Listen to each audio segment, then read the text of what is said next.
हम लोग का टॉपिक है आज power and energy in rotational motion. देखते हैं हम लोग रोटेशनल मोशन में कितनी पावर होती है और उसमें जो एनर्जी है वो एनर्जी क्या होता है। हम लोग लिखें यहाँ पे topic power and energy in rotational motion.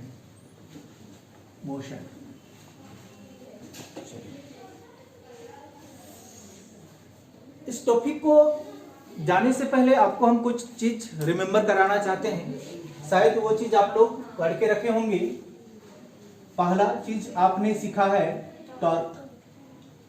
क्या सीखे हैं? टॉर्क इक्वल टू क्या होता है बोलिए तो RF होता है। नंबर 2 आपने क्या सीखा है? एंगुलर मोमेंटम सीखा है। क्या सीखे हैं? Yes sir. एंगुलर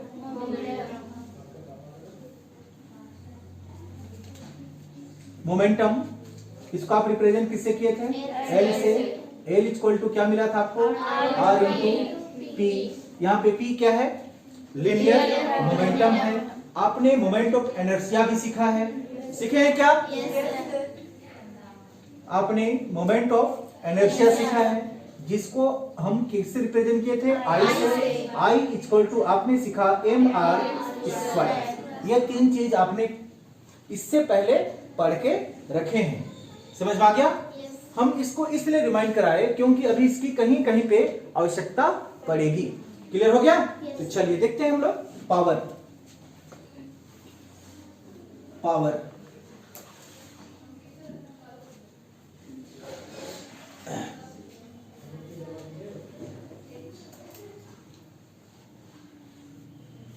हो गया।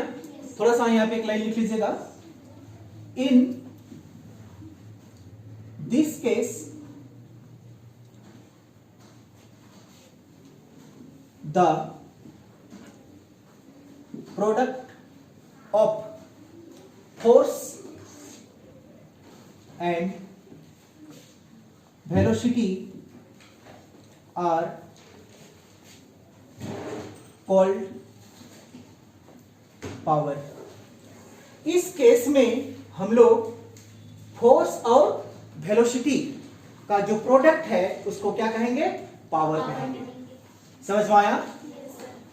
फोर्स और वेलोसिटी का प्रोडक्ट क्या कहलाएगा? पावर कहलाएगा।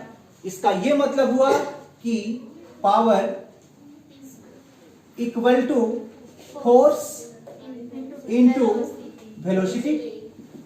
क्लियर? पावर के लिए हम लोग सिंबल प्रयोग करते हैं P। फोर्स के लिए आपको पता है F। वेलोसिटी के लिए आपको पता है ना? क्लियर हो गया? अब हमको कुछ इस तरह से यहां पे वैल्यू पुट करना है ताकि ये वैल्यू इस वैल्यू में क्या हो जाए? टूट जाए। क्लियर हो गया? हमको इस तरह से इसका वैल्यू को क्या करेंगे? पुट करेंगे कि इस वैल्यू में हमारा ये वैल्यू कन्वर्ट हो जाए, टूट जाए, तभी तो हमको मिलेगा रोटेशनल मोशन। अगर इस वैल्यू नहीं टूटता है तो हम रोटेशनल मोशन कैलकुलेट नहीं कर पाएंगे इसका पावर को। समझ में आ गया? तो चलिए देखते हैं क्या होता है। मान के चलिए कि हमने यहां पे लिखा P फॉर पावर। क्या है आपके पास में? F इनटू हमने क्या लिखा? R। ध्यान से देखिएगा, हमने इंट्रोड्यूस क्या करा दिया? R इनटू आपके पास में क्या है? V by R। क्या बात समझ में आया? नहीं समझ में आया? यहां आपका R है और यहां भी क्या है? R। क्या ये दोनों R कैंसिल हो सकता है? कैंसिल होगा या नहीं होगा? अगर ये दोनों कैंसिल होगा तो आपके पास में क्या बचेगा? F इंटू ये बचेगा। तो क्या ये टर्म सही नहीं है? जितने से मल्टीप्लाई किए उतना से क्या कर दिए? डिवाइड कर दिए। क्या समझ में आया? चलिए, आपको एक चीज में पता होगा कि लीनियर वेलोसिटी यानी कि v का रिलेशन हमारा एंगुलर वेलोसिटी के साथ में क्या था? जल्दी बोलिए। लीनियर वेलोसिटी का एंगुलर वेलोसिटी के साथ में रिलेशन क्या था? R omega. ये था क्या? R omega.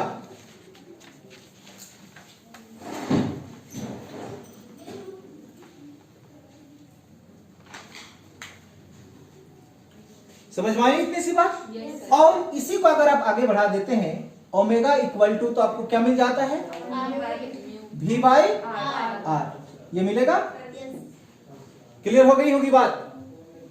समझ में आई? यहां से आप ओमेगा को बाहर निकालेंगे तो क्या मिलेगा?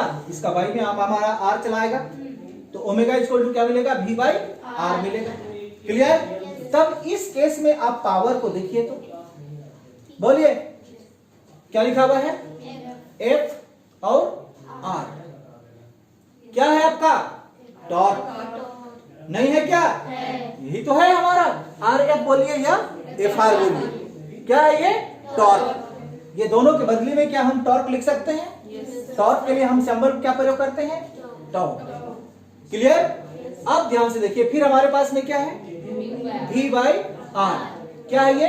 V by r. इसके बदले में क्या हो जाएगा? ओमेगा। तो यहाँ पे क्या लिख सकते हैं हम? ओमेगा। यानी कि पावर क्या मिलता है? Power equal to torque into omega. Clear हो गया? यही पावर कहलाती है। यानी कि पावर लीनियर वेलोसिटी में अकॉर्डिंग्स में देखिए तो फोर्स इनटू क्या होता है? वेलोसिटी। अगर एंगुलर वेलोसिटी में हम देखें तो फोर्स को क्या कहते हैं हम लोग? टॉर्क कहते हैं। और एंगुलर वेलोसिटी को क्या कहते हैं? ओमेगा कहते हैं। यही तो मिला। समझ पाई? ये हमारा किसके लिए था? लीनियर मोशन के लिए। लीनियर मोशन का अगर हमको क्या चाहिए? पावर चाहिए, तो सीधे क्या होगा हमारा? Force into velocity. लेकिन हम क्या कैलकुलेट कर रहे हैं? Rotational motion. तो रोटेशनल मोशन मतलब पावर की जगह में क्या लग गया? टॉर्क। और वेलोसिटी की जगह में क्या लग गया? Angular velocity. क्लियर हो गई? तो ये हमारा क्या कहलाती है? पावर कहलाता है। किसका? रोटेशनल मोशन का। आया समझ में? अगर आप लिखना चाहते हैं यहां पे पावर ऑफ किसका? रोटेशनल मोशन का, तो क्या होगा? ये टॉर्क है क्या? इनटू क्या है ये? Angular velocity. ये मिलता है आपको पावर। क्लियर हो गया? अब कनेक्ट कर पाए नहीं यहाँ पे कि हमने क्या कहा? ये सिर्फ लीनियर मोशन के लिए है। लीनियर मोशन में सिर्फ फोर्स हम अप्लाई करते हैं, लेकिन वही फोर्स को टॉर्क कहा जाता है हमारा किसमें? रोटेशनल मोशन में। लीनियर मोशन में वेलोसिटी कहा जाता है, जबकि रोटेशनल मोशन में उसी वेलोसिटी को हम लोग क्या कहते हैं? ओमेगा, यानी कि एंगुलर वेलोसिटी कहा जाता है। तो हमको ये रिलेशन मिला यहाँ पे, सीधे यहाँ पे लिखे हम लोग। समझ में आया? चल, क्लियर हो गया? आगे ध्यान से देखें। अब हम लोग को बाकी क्या है? एनर्जी। एनर्जी को भी समझ लेते हैं। चलिए,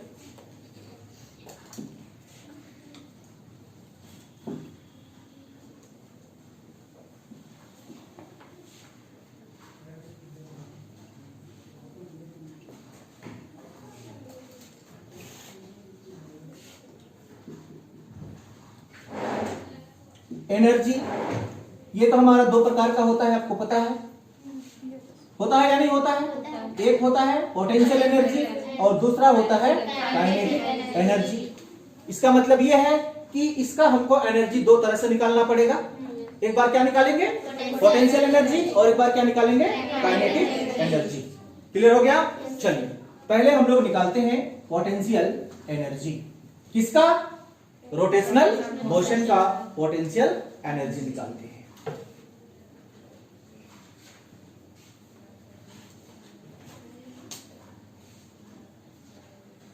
लिख लिए?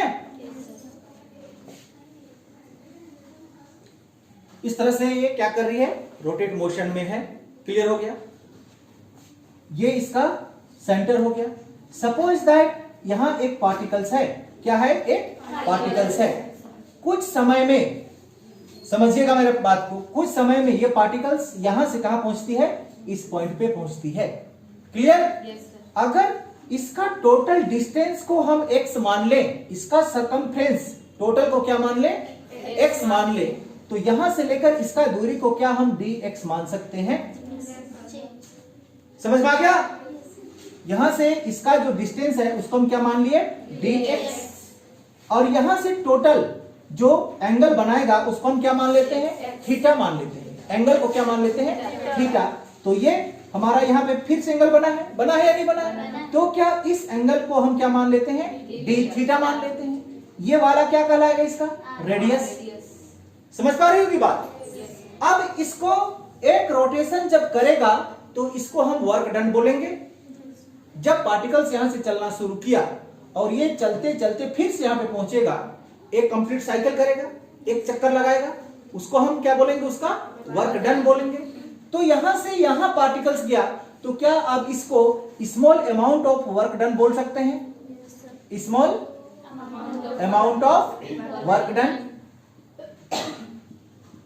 इसको आप रिप्रेजेंट किससे करेंगे, dw से। टोटल वर्क डन क्या, w, small amount of work done कितना, dw। समझ में आ गया बात। क्यों स्मॉल अमाउंट वर्क डन हुआ, क्योंकि यहां पे हमारा एंगल डी थीटा बना और ये कितना डिस्प्लेस हुआ, dx हुआ। तब यहां पे होने वाली काम कितना होगा, dw के बराबर होगा। समझ में आ गया। अगर इसमें पूरा क्या बन जाए, थीटा बन जाए, d हट जाए और पूरा क्या बन जाए, थीटा बन जाए, और dx के जगह में क्या हो जाए, x हो जाए, तब हमारा क्या होगा, टोटल वर्क डन होगा, यानी कि w होगा। क्या बात समझ में आ गया। तो इस केस में अगर आप निकालना चाहें तो dw यानी कि small amount of work done equal to क्या जानते हैं, फोर्स इंटू डिस्प्लेसमेंट। जानते हैं या नहीं जानते हैं, एक बार लिख लेते हैं हम यहाँ पे, क्या लिख लेते हैं, फोर्स इंटू डिस्प्लेसमेंट। ये हमारा फॉर्मूला है ना। तो dw इक्वल टू फोर्स के लिए क्या, F, फिर क्या है हमारे पास, डिस्प्लेसमेंट कितना हुआ, dx हुआ। इतना हमारा क्या होगा, small amount of work done होगा।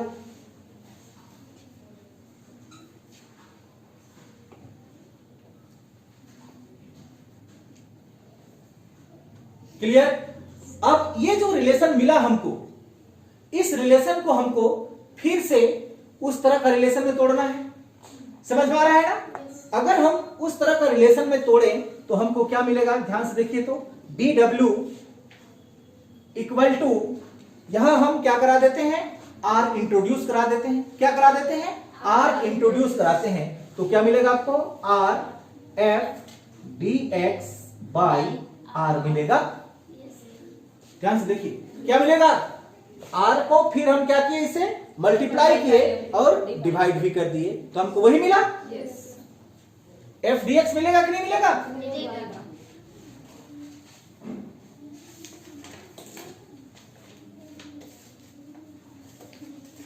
क्लियर हो गया। चलिए अब थोड़ा सा ध्यान से देखिएगा कि आप ये भी जानते हैं, arc by radius equal to क्या होता है, एंगल होता है। होता है या नहीं होता है। अगर ये होता है तो बताइए इसमें आर्क हमारा कितना है, dx है, रेडियस कितना है, r है, और एंगल कितना है, d थीटा है। क्या बात समझ में आया या नहीं समझ में आई, आया। अगर ये समझ में आया तो आपको dw equal to rf equal to क्या होता है, टॉर्क। होता है या नहीं होता है। फिर आपको क्या मिला, dx by r, dx by r क्या मिला आपको, d थीटा मिला। इस तरह से आपको यहां पे रोटेशनल मोशन का पोटेंशियल एनर्जी फाउंड होता है स्मॉल अमाउंट में। समझ में आया होगा बात। चलो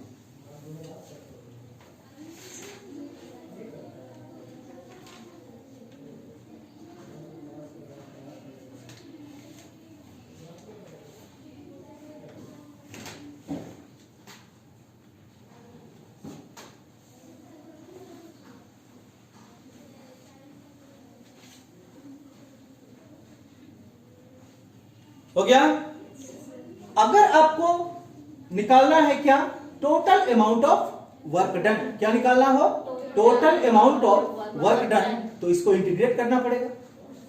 सब ये तो छोटा सा निकाले है ना, तो सब छोटा छोटा को जोड़ेंगे तो क्या मिलेगा, बड़ा मिलेगा। तो क्या करेंगे, इसको हम इंटीग्रेट कर देते हैं, यहां पे लिख भी देते हैं, ध्यान से देखिएगा। Therefore total amount of work done यानी कि W इक्वल टू क्या मिलेगा आपको, इंटीग्रेशन, फिर क्या है टाउ, फिर क्या है डी थीटा, इतना मिल जाएगा। समझ में आया?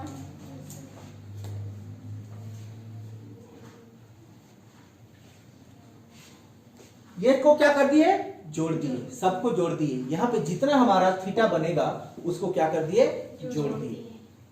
क्लियर हो गया? ध्यान से देखिएगा, यहां से यहां ये आपका क्या था, DW था, इसका वैल्यू आपको ये मिला। अगर आप यहां पे एक और पॉइंट लेते हैं, देख लीजिए यहां से, तो यहां से इसका भी वैल्यू क्या मिलेगा, यही मिलेगा। मिलेगा कि नहीं मिलेगा? यहां से एक और पॉइंट लेते हैं आप, तो यहां से इसका भी वैल्यू क्या मिलेगा, वही मिलेगा। तो सब वैल्यू को मिलते हैं, जोड़ देते हैं आप एक जगह मिला के, तो आपको क्या मिल जाता है, टोटल वर्क डन। और यहां पे इंटीग्रेशन किसको इंडिकेट करता है, इंटीग्रेशन टोटल को ही, मतलब प्लस को। क्लियर हो रही बात? चलिए, लेकिन आप यहां पे ध्यान से देखिएगा कि अगर हमारा टॉर्क क्या हो, कांस्टेंट हो, समझिएगा, टॉर्क हमारा यूनिफॉर्म हो, टॉर्क का मतलब समझ में आता होगा, वो क्या हो, यूनिफॉर्म हो, यानी कि सभी जगह यहां पर भी क्या है, जितना होगा उतना भी यहीं पे हर पॉइंट पे क्या हो, इक्वल हो, तब क्या मिलेगा हमको, यहां पे लिख देते हैं, यहीं पे लिख देते हैं, देयरफॉर टॉर्क इज यूनिफॉर्म। अगर हमारा टॉर्क क्या हो, यूनिफॉर्म हो, तो टॉर्क यहां पे बदलने वाला नहीं है। यूनिफॉर्म है तो टॉर्क कैसे बदलेगा, बदलेगा क्या, नहीं बदलेगा। तब इस केस में आपको टोटल वर्क डन क्या मिलेगा, आप यहां से टाउ को क्या कर दीजिए, बाहर कर दीजिए, और इंटीग्रेशन को डी थीटा को इंटीग्रेट कर दीजिए, आपको इतना वर्क डन मिल जाएगा। समझ में आ गया?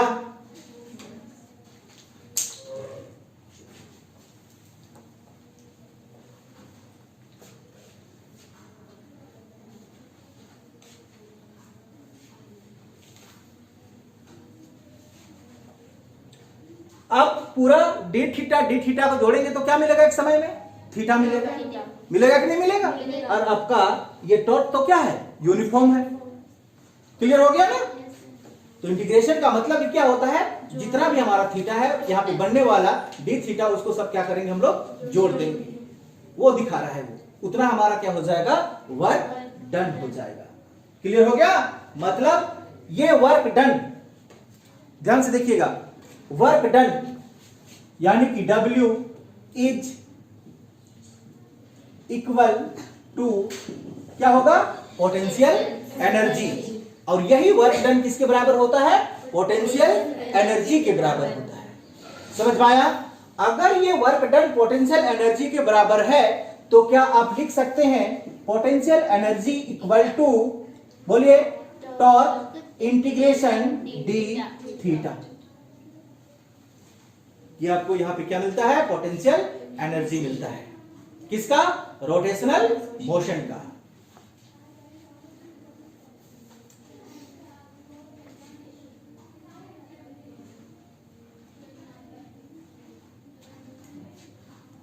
क्लियर हो गया? चलिए, अब हम लोग बात करते हैं काइनेटिक एनर्जी का। काइनेटिक एनर्जी,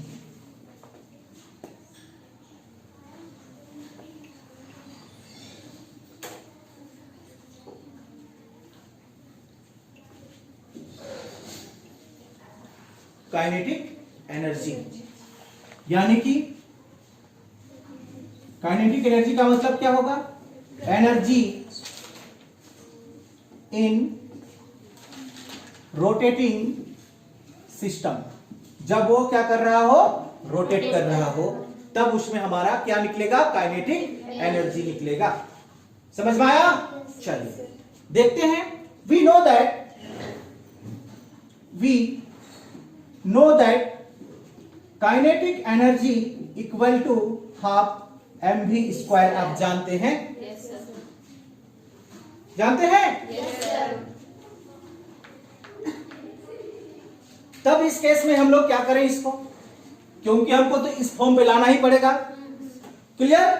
तो इसको हम कर देते हैं कुछ इस तरह से, kinetic energy equal to 1/2 m, यहां पे क्या कर दें r स्क्वायर, फिर क्या है आपके पास v square by r square. वही चीज बनेगा फिर से हमको। Yes, sir.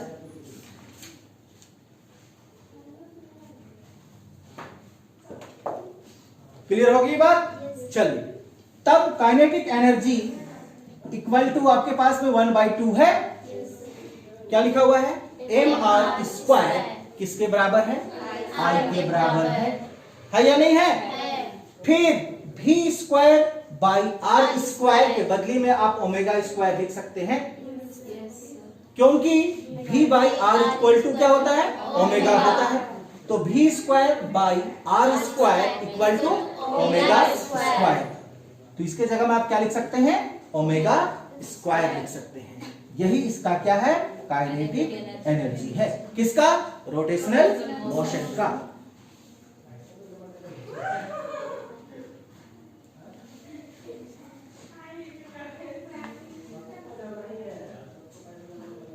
छोटी छोटी सी रिलेशन है, सिर्फ समझने वाली बात है, कुछ भी नहीं होता है। समझ में आ गया ना? Yes.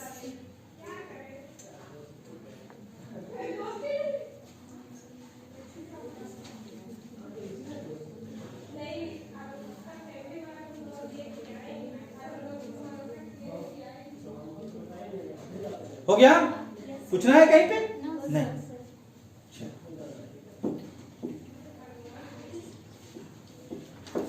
आगे देखते हैं अगला topic.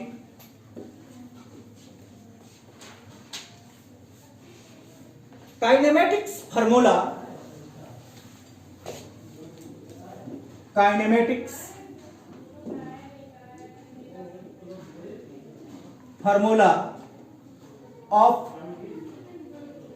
Rotational motion. Rotational motion, kinetic formula of rotational motion. Clear हो गया?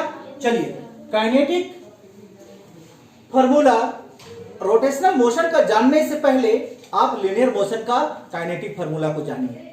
समझ में आ गया? किसका? लीनियर मोशन का काइनेटिक्स फार्मूला। लीनियर मोशन का किसको जानेंगे? काइनेमेटिक्स फार्मूला को। आपने पढ़े हैं 3 प्रकार का, बोलिए पढ़े हैं या नहीं पढ़े हैं? पहला क्या पढ़े हैं? v इक्वल टू क्या पढ़े हैं? u plus eighty. u plus eighty पढ़े हैं कि नहीं पढ़े हैं? दूसरा क्या पढ़े हैं? s equal to u t plus half a t square पढ़े हैं। तीसरा क्या पढ़े हैं? v square equal to u square plus 2as। ये आपने पढ़ के रखा है किसमें? लीनियर मोशन में। अब इसी रिलेशन को, इसी काइनेमेटिक्स फार्मूला को हमको किसके लिए बनाना है? रोटेशनल मोशन के लिए बनाना है।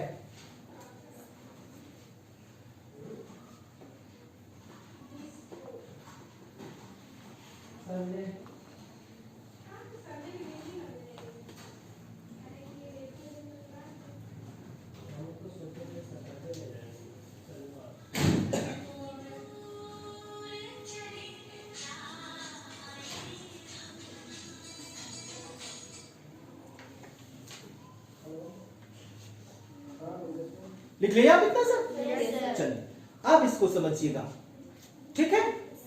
कि यहां पे u क्या था?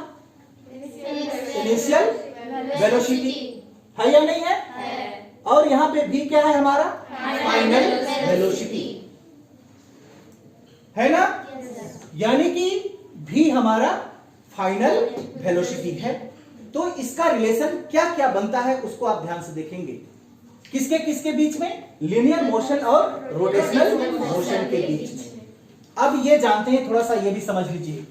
अब F equal to m a जानते हैं, force equal to mass into acceleration जानते हैं, जानते हैं नहीं जानते हैं? टॉर्क इक्वल टू क्या जानते हैं? अल्फा ना, क्या जानते हैं?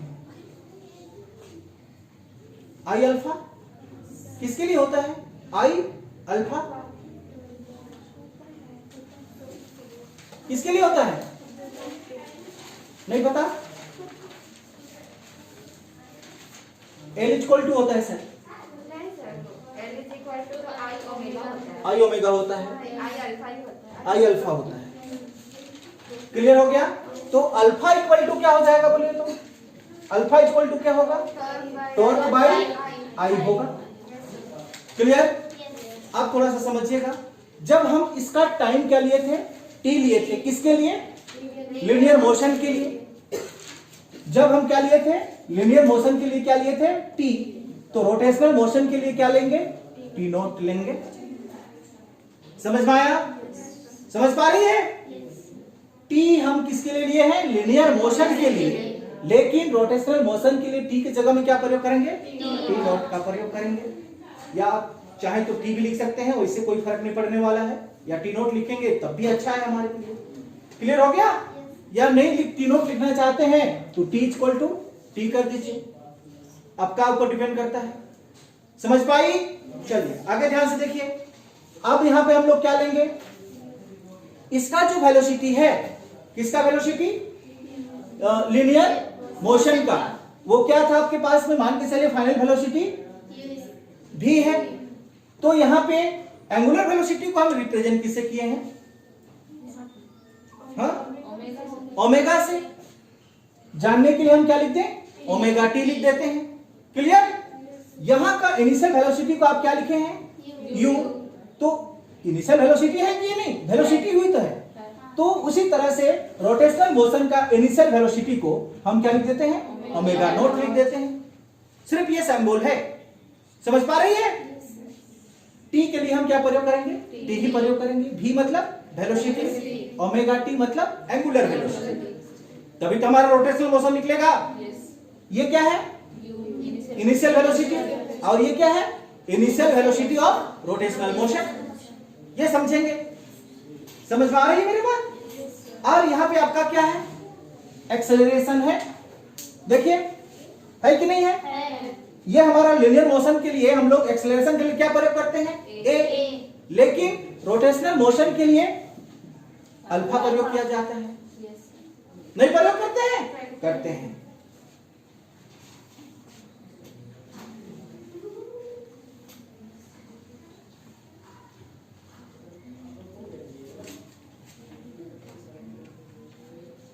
और बता दें? चलिए देख लीजिए, यहां पे हमारा क्या है? एस है या नहीं है? तो ये एस के लिए हम क्या प्रयोग करने वाले हैं? एस क्या है? डिस्प्लेसमेंट है। तो रोटेशनल मोशन में डिस्प्लेसमेंट क्या होता है? आर होता है? थीटा नहीं होता है? जितना हमारा वो दूर जाएगा उतना हमारा थीटा एक्सटेंड होते जाता है। नहीं समझ में आया? तब इस कंडीशन को आप क्या लिख पाएंगे? काइनेमेटिक्स फार्मूला रोटेशनल मोशन के लिए ध्यान से देखिए तो पहला नंबर क्या लिखा हुआ है? भी। क्या लिखा हुआ है? भी। तो भी के लिए आप क्या लिखेंगे? Omega T. क्या लिखेंगे? Omega T. बीच में क्या साइन है? Equal to. यू के लिए आप क्या लिखेंगे? Omega naught. बीच में क्या साइन? प्लस। ए के लिए क्या लिखेंगे? अल्फा। और टी के लिए आप सिर्फ टी ही का प्रयोग किए हैं। समझ में आया? यानी समझ पाई? चलिए दूसरा फार्मूला देखिए, s equal to u t plus half a t square किसके लिए है? लीनियर मोशन के लिए। तो हम यहां पे क्या लिख रहे हैं? रोटेशनल मोशन के लिए। रोटेशनल मोशन, रोटेशनल मोशन के लिए, ये रोटेशनल मोशन के लिए है। तो एस यहां पे किसके बराबर? थीटा। तो एस की जगह में क्या लिखने वाले हैं? थीटा। इक्वल टू फिर क्या है हमारे पास? यू।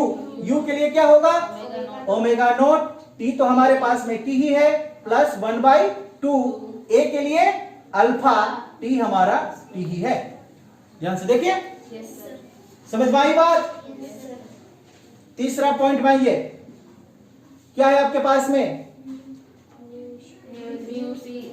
तो क्या लिखेंगे, ओमेगा टी का square equal to omega naught square plus 2a मतलब अल्फा, एस मतलब थीटा।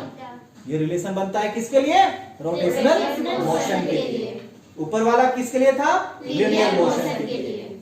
समझ पाई, बनाएगी, लिख लो। चलो,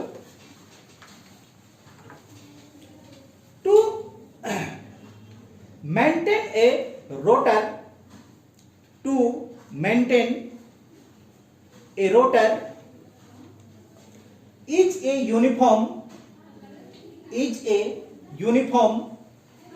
angular velocity of 200 रेडियन पर सेकेंड। यहां पे मीटर तो नहीं लिखेंगे ना, मीटर कैसे लिखेंगे, क्यों नहीं लिखेंगे बोलो, यहां पे एंगुलर वेलोसिटी है हमारा, क्या है, एंगुलर वेलोसिटी, एंगल बना रहा है ना, एंगल पे घूम रहा है। अगर लिनियर रहता तब हम मीटर पर सेकेंड लिखते। समझ पा रही होगी, लेकिन हमने क्या लिखा, रेडियन पर सेकेंड लिखा। ए engine need to transmit a torque 180 newtons meter, 180 newtons meter. What is power? What is power required by engine? Required by engine. क्या समझ में आया? चलिए बना लीजिए इसको, छोटा सा क्वेश्चन है, ये हंसते हंसते बन जाएगा। Given that omega equal to क्या दिया हुआ है, जल्दी बोलिए, 200 दिया हुआ है क्या, ओमेगा इक्वल टू क्या दिया हुआ है, 200। और क्या दिया हुआ है आपके पास में, टॉर्क दिया हुआ है, नहीं दिया हुआ है, कितना, 180 न्यूटन मीटर। आपको क्या कैलकुलेट करना है, पावर कैलकुलेट करना है। तो आपको फार्मूला याद होगा, जानते हैं ना, P इक्वल टू क्या जानते हैं, टॉर्क ओमेगा, ये तो जानते हैं आप, सीधे मल्टीप्लाई कर दीजिएगा, आंसर आ गया।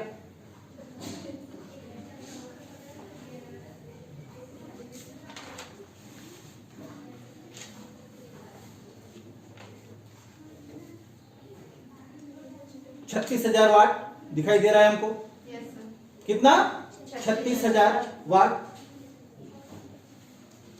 मल्टीप्लाई कर देंगे ना इसको, टॉर्क क्या है, 1800 गुना 200 इक्वल टू आपको क्या मिलेगा, 3600, सही है ना, वाट ये मिलेगा।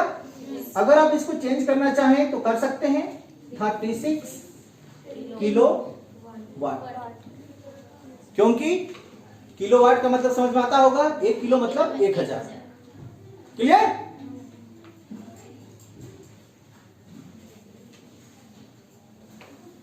KW लिखा जाता है शॉर्ट फॉर्म पे, क्या लिखते हैं, KW, किलो वाट।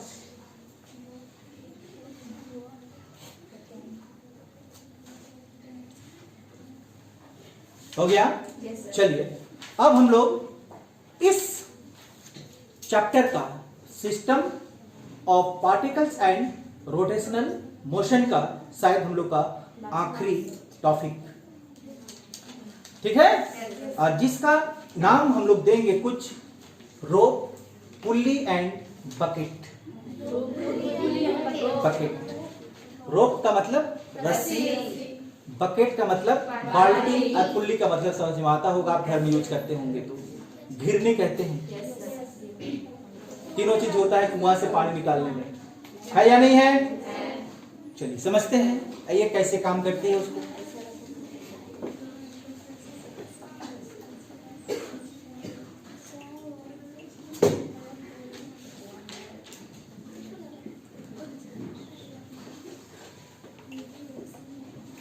चलिए, रोप, बकेट एंड पुल्ली, पुल्ली, हाँ,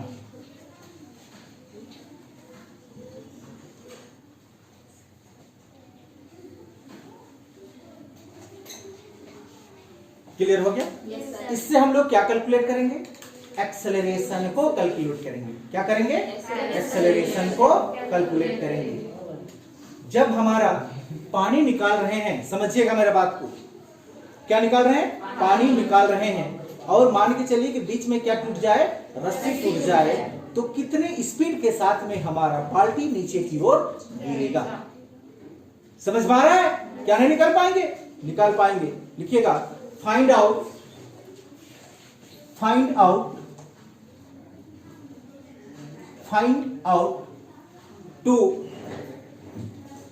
टू एक्सेलरेशन फॉलिंग बॉडी,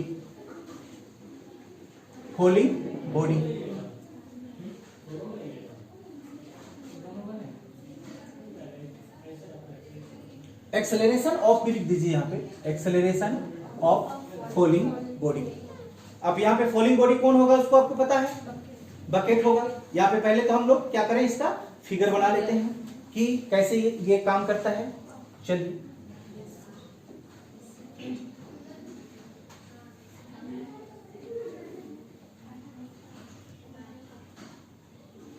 ये हमारा पुल्ली से तो सही तो होता है, होता है या नहीं होता है?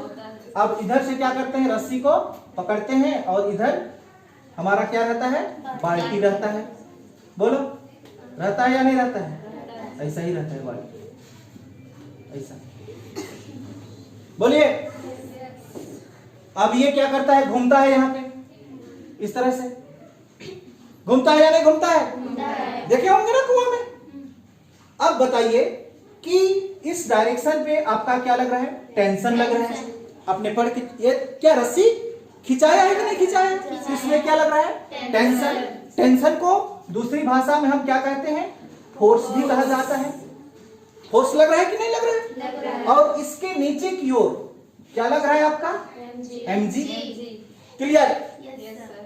अगर ये टूट जाए रस्सी, तो इस डायरेक्शन पे क्या हो जाएगा? एक्सेलरेशन हो जाएगा। होगा या नहीं होगा? यहां से ध्यान से देखिएगा, यहां से इसका दूरी क्या कहलाएगी? रेडियस। रेडियस ही तो कहलाएगी। वो क्या है? गोल गोल चक्कर चक्कर रहता है। तो वहां से सेंटर से इसका जो दूरी क्या कहलाएगा? आर, यानी कि रेडियस कहलाएगा। क्लियर?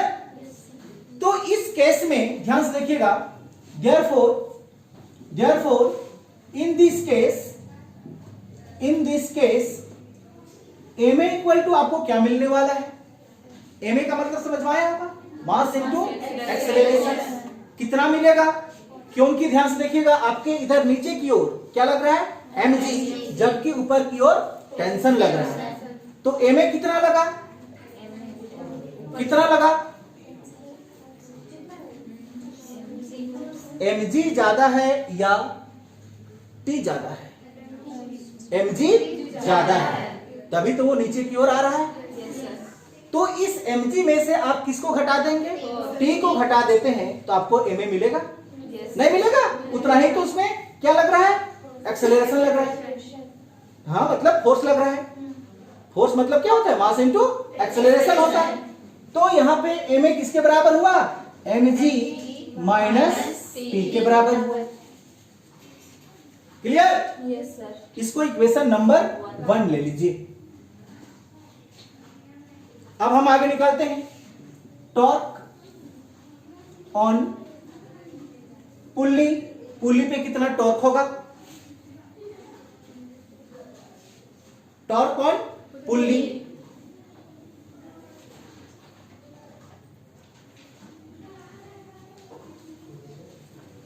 क्लियर हो गया? देखिए कितना होगा उसको। यहां पे आप क्या देख रहे हैं? T देख रहे हैं। T हमारा एक तरह से क्या है? फोर्स है या नहीं है? है। तो यहां पे T को आप किसके नजर से देखेंगे?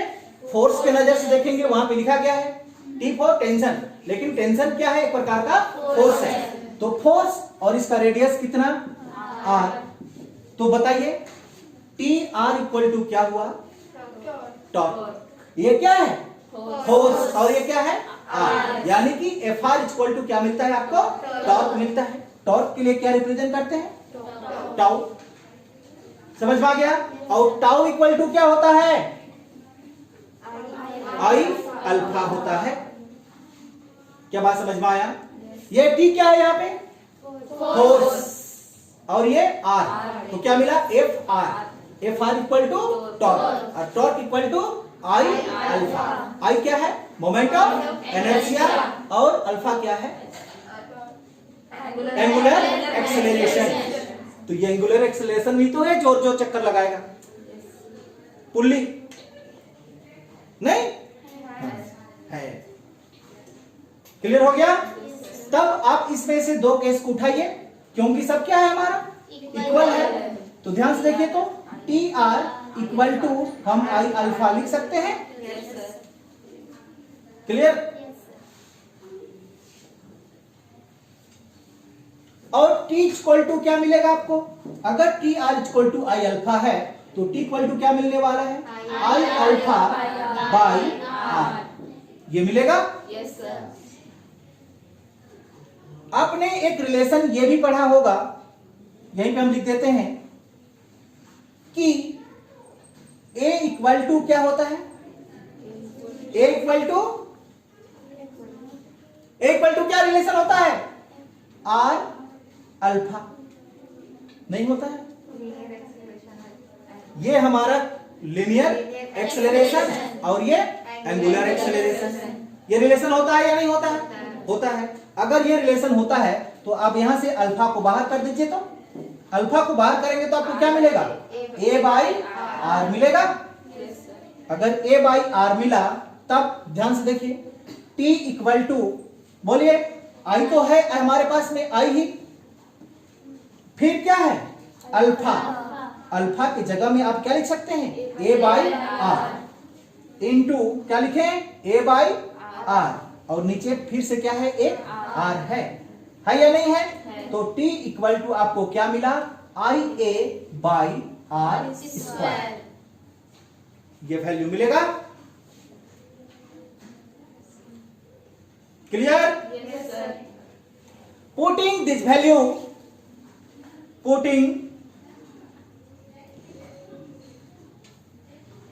value in equation first. ये वैल्यू को हम कहां पे लेके चलेंगे इक्वेशन फर्स्ट में। ये देखिए इक्वेशन आपका यहां पे है या नहीं है। चलिए इक्वेशन फर्स्ट को हम यहां पे लिख देते हैं। ध्यान से देखिए इक्वेशन फर्स्ट क्या लिखा हुआ है m A equal to m g minus t लिखा हुआ है। तब इस केस में लिखेंगे m A equal to m g minus I a by are square. I a by are square. समझ पाई होगी बात को। क्लियर। अब ध्यान से देखिए अगर यहां से आप किसको बाहर कर दें mg को, किसको mg को बाहर कर देते हैं तो यहां पे क्या मिलेगा आपको। ध्यान से देखिए तो mg इक्वल टू क्या है ma, इसको इधर लेके लाएंगे तो माइनस में क्या हो जाएगा plus I a by are square होगा या नहीं होगा। चलिए अगर ये होगा तो mg इक्वल टू अब दोनों में a है। क्या समझ पाई यहां पे यस सर। यहां भी क्या है a और यहां भी क्या है a को क्या निकाल दीजिए कॉमन। तो क्या मिला आपको m plus I by are square मिलेगा। Yes sir.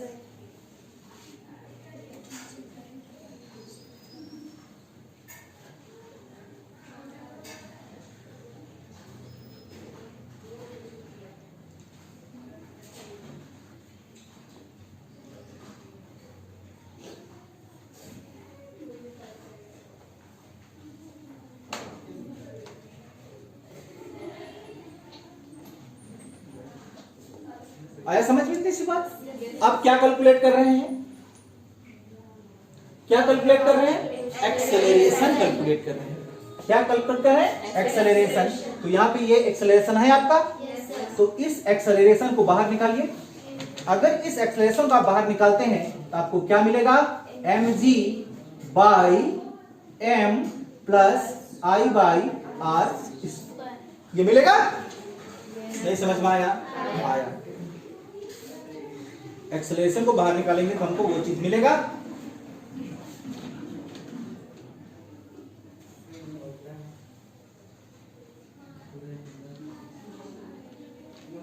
क्लियर? चलिए अब यहां पे काम कीजिए कि ऊपर और नीचे सभी ओर से क्या करते हैं हम? m से डिवाइड कर देते हैं। क्या कर देते हैं? m से डिवाइड कर देते हैं। समझ पा रही है? चलिए डिवाइड करते हैं m से। तो फाइनली हमको रिजल्ट क्या आएगा? a इक्वल टू क्या लिखेंगे? mg बाई m बाई क्या है? m by m plus I by m r square. क्या रहा है यहाँ पे? ये वाला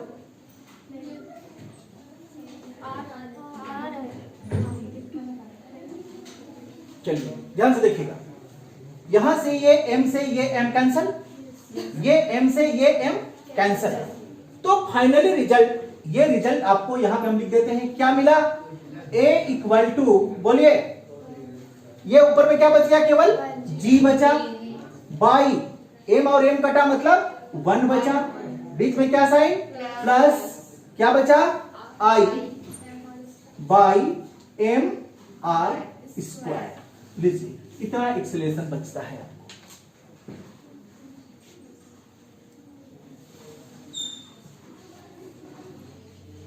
हो गया? यहां पे अगर आप लिखना चाहते हैं तो लिख लीजिए, हम बता देते हैं। m क्या है हमारा? Mass of bucket. m क्या है? Mass of bucket. लिख लिए? यहां पे r क्या है? Radius of pulley. क्या है ये? Radius of pulley. यहां पे I क्या है? Moment of inertia of pulley. Moment of inertia of pulley. Clear? और G के बारे में तो आपको पता है। क्या है ये? एक्सेलरेशन ड्यू टू ग्रेविटी है। एक्सेलरेशन ड्यू टू ग्रेविटी है।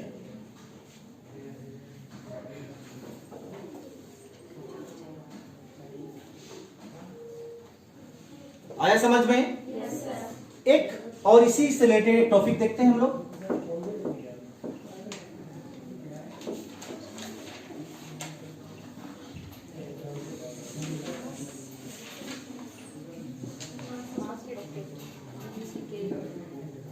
टॉपिक डालिएगा।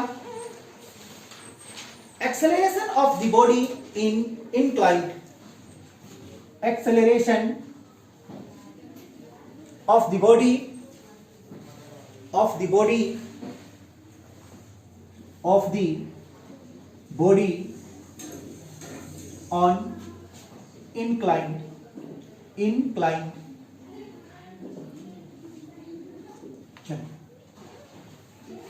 समझिएगा इसको। बड़ी टेढ़ा तरीका से कभी कभार ये क्वेश्चन को पूछता है। ये इंक्लाइंड है क्या? इंक्लाइंड का मतलब समझ में आता है ना?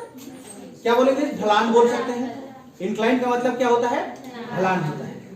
यहां पे कोई हम बॉडी को क्या कर दे? रख दे, तो ये यहां पे क्या करेगा? रोटेट करेगा, और रोटेट करते करते नीचे की ओर आएगा। आएगा या नहीं आएगा? आएगा। क्लियर हो गया? चलिए, अगर ये रोटेट करेगा तो इसका सेंटर ये है और ये दूरी को हम क्या मान लेंगे? आर मानेंगे। समझ पा रही है या नहीं समझ पा रहा है? आया। अब इसमें रोटेशनल जो ऑब्जेक्ट होती है उसमें आपका क्या होता है? मास भी होता है, मोमेंट ऑफ इनर्शिया भी होता है, और रेडियस भी होता है। होता है या नहीं होता है? होता है। अब यहाँ पे देखिए, यहाँ पे आपका क्या बना हुआ है? एक एंगल थीटा बना हुआ है। इस डायरेक्शन पे आपको क्या लगेगा? mg लगेगा। क्या लगेगा? mg। तभी तो ये इधर की ओर आएगा। लगेगा या नहीं लगेगा? क्या लगेगा? केवल mg लगेगा या और कुछ लगेगा? ये थीटा है कि नहीं है? तभी तो इधर mg लग रहा है, तो इधर क्या लग रहा है? mg साइन ऑफ थीटा लगेगा। क्या समझ में आया? अब ध्यान से देखिए कि इस डायरेक्शन पे mg लग रहा है, मतलब फोर्स लग रहा है। Yes. क्योंकि mass into acceleration equal to क्या होता है? फोर्स होता है या नहीं होता है? तो इसका अपोजिट डायरेक्शन पे यानी कि इधर क्या लगने वाला है? Fr, यानी कि फ्रिक्शनल फोर्स लगेगा कि नहीं लगेगा? Fr का मतलब फ्रिक्शनल फोर्स लगेगा। ये डायरेक्शन पे बॉडी एक्सेलरेट में है, एक्सेलरेशन कर रही है इधर। क्लियर? Yes, sir. तो इस केस में आप ध्यान से देखिए, in this case m equal to क्या मिलेगा? जल्दी बोलिए, क्या मिलेगा? एम इक्वल टू कितना? mg sine of theta minus Fr मिलेगा। Yes, sir.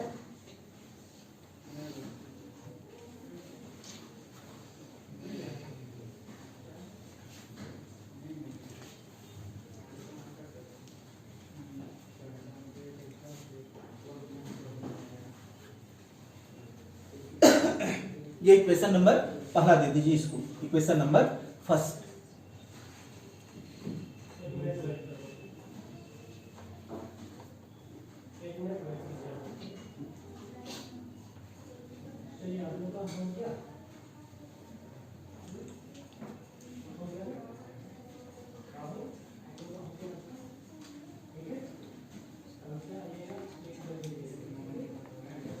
आगे बढ़े, Yes, sir. चलिए। और आप एक रिलेशन और भी जानते होंगे, आई अल्फा। क्या है ये? आई अल्फा इक्वल टू क्या होता है? टॉर्क होता है। Yes, sir. Torque equal to, आप और एक चीज जानते हैं, क्या जानते हैं? Fr। ये फ्रिक्शन फोर्स, Fr क्या है? Frictional force. फोर्स ही तो है। Fr इक्वल टू भी क्या होता है? टॉर्क होता है। और टॉर्क के बदले में हमारा क्या होता है? आई अल्फा भी होता है। समझ में आया या नहीं समझ पाई? तो Fr इक्वल टू आप क्या लिख सकते हैं, ये बताइए हमको। I alpha by r. नहीं होगा? होगा।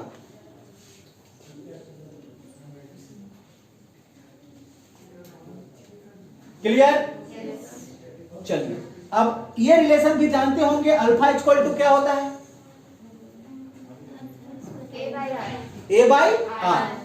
क्या होता है? ए बाई आर। क्लियर हुआ? क्योंकि हम जानते हैं ना कि भी इक्वल टू क्या होता है हमारा? नहीं, ए इक्वल टू क्या होता है? आर अल्फा होता है। होता है या नहीं होता है? तो अल्फा को बाहर निकालेंगे तो क्या मिलेगा हमको? ए बाई आर मिलेगा। क्लियर हो गई? अब यह वैल्यू को हम इक्वेशन 1 में रख दें तो हमको क्या मिलने वाला है? जल्दी रखिए। Putting this value in equation first क्या मिलेगा बताइए हमको? M A equal to mg sine theta minus क्या लिखा हुआ है? Fr। यहाँ पे दिखाई देता है आप लोगों को? Yes. क्या लिखा दिखाई देता है? Fr क्या है? I alpha by R. एक बार लिख लेते हैं, I alpha by R. Clear? और बोलिए, एम ए इक्वल टू क्या है? mg sine of theta minus I, फिर क्या आया? अल्फा। फिर क्या है? अल्फा। अल्फा की बदली में ए बाई आर। क्या लिखे? A by r. और नीचे क्या है हमारा? फिर से आर है। समझ पाई होगी बात? तो क्या मिला आपको? M A equal to mg sine of theta minus I a by are square.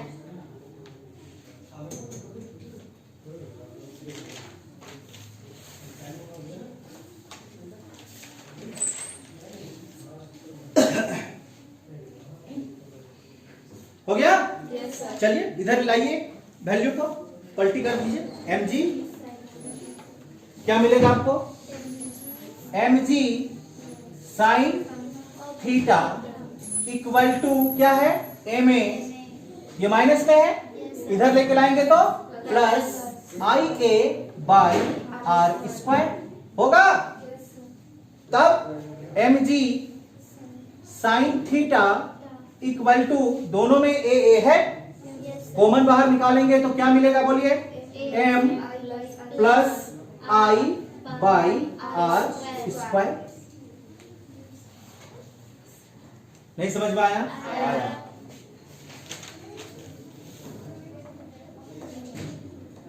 Clear हो गया? Yes, sir. अब यहां से हम एक्सप्रेशन कैलकुलेट कर रहे हैं क्या? Yes, sir. तो ए को बाहर खींचिए। Yes, sir. ए को बाहर करेंगे तो क्या मिलेगा आपको? mg sine of theta by m plus i by are square, ये मिलेगा। Yes, sir.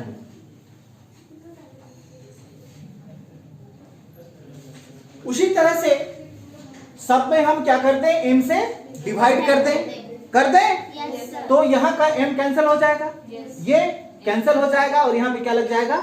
m लगेगा। लगेगा या नहीं लगेगा? तो a इक्वल टू आपको क्या मिलने वाला है? g sine theta by 1 plus i by M R square, क्या मिलेगा? Yes, sir. देखिए ये मिला।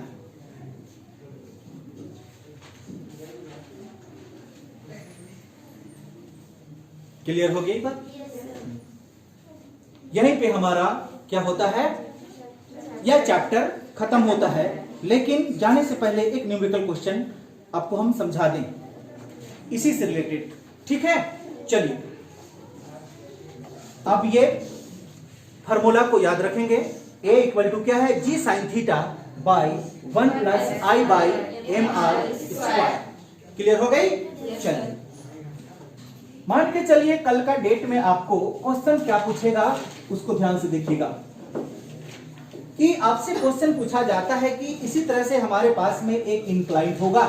क्या होगा? इस तरह से एक इंक्लाइन होगा।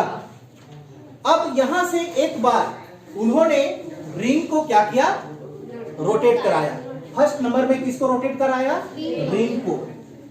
दूसरा नंबर पे किसको रोटेट कराएगा? एक दूसरा चीज जिसको हम डिस्क बोल सकते हैं, बोलिए किसको? डिस्क को। और तीसरा नंबर पे उन्होंने सॉलिड स्फीयर को क्या कराया? रोटेट कराया। तो आपको पूछेगा कि इस तीनों में से सबसे ज्यादा एक्सेलरेशन किसका है? क्या मेरा बात समझ में आया? ये तीनों अलग अलग चीज है, तीनों को हम यहां से क्या करेंगे? लुटाएंगे। तो सबसे ज्यादा एक्सेलरेशन किसका आएगा ये बोल रहे हैं। चलिए सॉलिड का कैसे आएगा? सॉलिड का वेट ज्यादा है इसलिए। हाँ चलो, ये तो हमने सीखा है, नहीं सीखे हैं क्या? जिसके पास में जितना मास होगा उतना उसका क्या होगा? मोमेंट ऑफ इनर्शिया होती है। होता है या नहीं होता है? लेकिन फिलहाल इसको हम कैलकुलेट करके देख लेते हैं। ये क्या है हमारा? रिंग, यानी कि मोमेंट ऑफ इनर्शिया किसका? रिंग का कितना होता है? जल्दी बोलिए। M are square. नहीं पढ़ी है? क्या करने के लिए चार्ट बनवाए थे? यही मैथ बनेगा बोल के बोलिए। डिस्क का मोमेंट ऑफ इनर्शिया कितना? 1/2 एम आर स्क्वायर। होता है या नहीं होता है? और यहाँ पे हमारा क्या है? सॉलिड। क्या है? सॉलिड। आई सॉलिड। ये सॉलिड का मोमेंट ऑफ इनर्शिया क्या होता है? हाँ 2/5 एम आर स्क्वायर। होता है या नहीं होता है? तो एक्सेलरेशन निकालिए ना, फॉर्मूला है आपके पास में। चलिए एक्सेलरेशन निकालिए। किसके लिए? पहले रिंग के लिए निकालिए। आपके पास में फॉर्मूला है कि नहीं है? है। तो निकालिए। चलिए निकालते हैं एक्सेलरेशन। ठीक है, किसके लिए? रिंग के लिए। चलिए हम नंबर दे देते हैं, इसको पहला, इसको दूसरा और इसको तीसरा। ये पहला नंबर के लिए हम क्या निकालते हैं? एक्सेलरेशन निकालते हैं। तो a इक्वल टू, ध्यान से देखिए formula, g sine theta by 1 plus I by M R square. क्या आपका आई का वैल्यू दिया हुआ है? आई ही तो है, लेकिन किसके लिए? रिंग के लिए। कितना है? M are square. तो A equal to G sine theta by 1 plus M are square by M R square. Cancel? तो A equal to G sine theta by 2। ये कटा तो 1 बचा कि नहीं? नहीं समझ में आया? अब इसका नीचे कुछ नहीं मतलब क्या है? 1 है। इसका नीचे कुछ नहीं मतलब 1 है। इसको डिवाइड कीजिएगा तो आपको क्या मिलेगा? 0.5 मिलेगा। क्या मेरा बात समझ में आया? इसका आगे कुछ नहीं मतलब कितना? 1 है कि नहीं? तब भी नहीं समझ में आता है। अब 1 से 2 को डिवाइड करेंगे तो कितना मिलेगा? 0.5। जल्दी जल्दी दूसरा number acceleration directly value put कीजिए। चलिए, जी साइन थीटा बाई 1 प्लस यहाँ पे क्या लिखा हुआ है? आई लिखा हुआ है क्या? तो आई डी क्या है बताइए जल्दी? 1/2 m are square by M R square. क्या समझ पाए इसको? नहीं समझ में आया हो? आया? ये एम आर से एम आर कैंसल। इसके नीचे कुछ नहीं मतलब 1 है। जल्दी से एलसीएम ले लीजिए। चलिए, जी साइन थीटा बाई क्या होगा? 3/2। मतलब आपको क्या मिला? 2/3 जी साइन थीटा। क्या बात समझ में आया? अब इसको क्या कीजिएगा? भाग दीजिए। किससे? 3 से पॉइंट लगाएंगे, क्या लगेगा? 0। तो लगभग कितना टाइम में जाएगा? 6 टाइम में जाएगा। कितना मिला आपको? 0.6 मिला। मिला कि नहीं मिला? और एक आपके पास में है 3rd नंबर। इसका एक्सीलरेशन आप कैलकुलेट कीजिए। चलिए, क्या होगा हमारे पास में? जी साइन थीटा बाई 1 प्लस क्या लगाएंगे? 2/5 एम आर स्क्वायर है ना, बाई एम आर स्क्वायर। क्योंकि यहाँ पे हमारा फॉर्मूला में एम आर स्क्वायर है या नहीं है? काटिए इसको। अब क्या मिलेगा हमको? जी साइन थीटा बाई 1/, सीधे कीजिए ना, 7/5। तो आपको क्या मिला? 5 जी साइन थीटा बाई 7 से 5 को क्या करें? डिवाइड कर दीजिए, पॉइंट लगा दीजिए यहाँ पे। चलिए, कितना बार में आएगा? 7 बार में आएगा। 49, यानी कि लगभग आपको क्या मिला?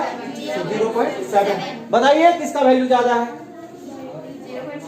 0.7 का। तो यहाँ पे आप क्या समझे कि सॉलिड का एक्सेलरेशन सबसे ज्यादा होता है, जबकि सबसे कम एक्सेलरेशन किसको दिखाई दिया हमको? रिंग का। अब आया समझ में? चलिए, यहीं पे हमारा क्या होती है? चैप्टर खत्म होती है। क्लियर हो गया?